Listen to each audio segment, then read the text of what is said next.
नांदेडमध्ये 16 वर्षीय तरुणाचा खून,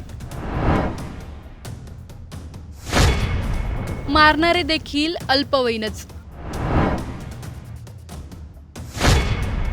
कमी वयात खून करण्यापर्यंत पोहोचलेलं प्रकरण काय? त्या दिवशी नेमकं काय घडलं? नांदेड जिल्ह्यात सध्या गुन्हेगारीची प्रकरणं वाढत आहेत. भाईगिरी करणं, हवा करणं, आपल्याला सगळे घाबरतात, हीच खरी इज्जत, हाच काय तो स्वॅग, असं आजकालच्या तरुण पिढीत आहे. म्हणून आजकाल अल्पवयीन गुन्हेगारी वाढताना दिसते. नांदेडमध्ये एका 16 वर्षीय तरुणाची हत्या केली गेली आहे. त्या दिवशी नेमकं काय घडलं? हत्येचं मुख्य कारण काय? मरणारा कोण, मारणारा कोण? सर्व जाणून घेणार आहोत या व्हिडिओमधून.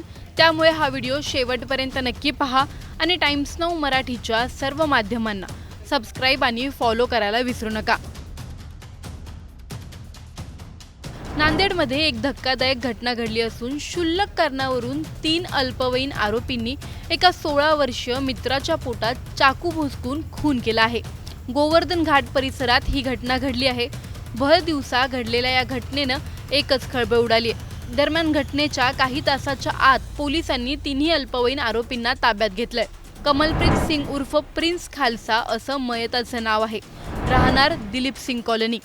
मयत प्रिन्स हा 11वीचं शिक्षण घेत होता. 8 दिवसापूर्वी तरुणाचं गल्लीतील मित्रासोबत वाद झाला. या वादातून कमलप्रीत सिंगने मित्राला मारहाण केली होती अशी माहिती आहे. मध्यस्थीनंतर त्यांच्यातील वाद मिटवण्यात आला, पण मारहाणीचा राग मनात धरून आरोपींनी कट रचला. कमलप्रीत सिंग हा गोवर्धन घाट पुलाजवळ असल्याची माहिती मिळाली. त्यानंतर तिघांनी गोवर्धन घाट पुलाजवळ त्याला गाठलं आणि त्याच्यावर चाकूने जबर हल्ला केला. या चाकू हल्ल्यात तो गंभीर जखमी झाला.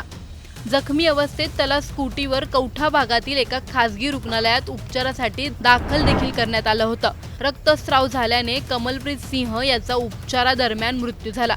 घटनेनंतर आरोपी फरार झाले. स्थानिक गुन्हे शाखेने 3 आरोपींना नरसी नायगाव मार्गे पळून जात असताना ताब्यात घेतलं. विशेष म्हणजे 3 आरोपी अल्पवयीन आहेत. मयताच्या आईने दिलेल्या फिर्यादीवरून वजीराबाद पोलिसांनी त्यांच्यावर खुनाचा गुन्हा दाखल केला आहे.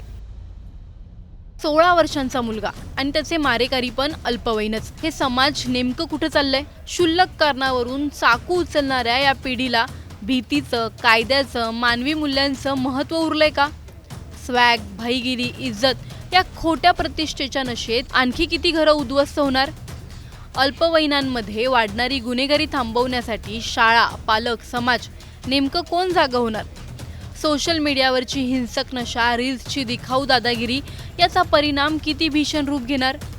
नांदेडसारख्या शहरात दिवसा हत्या होत असतील, मग उद्या सुरक्षित तरी कोण?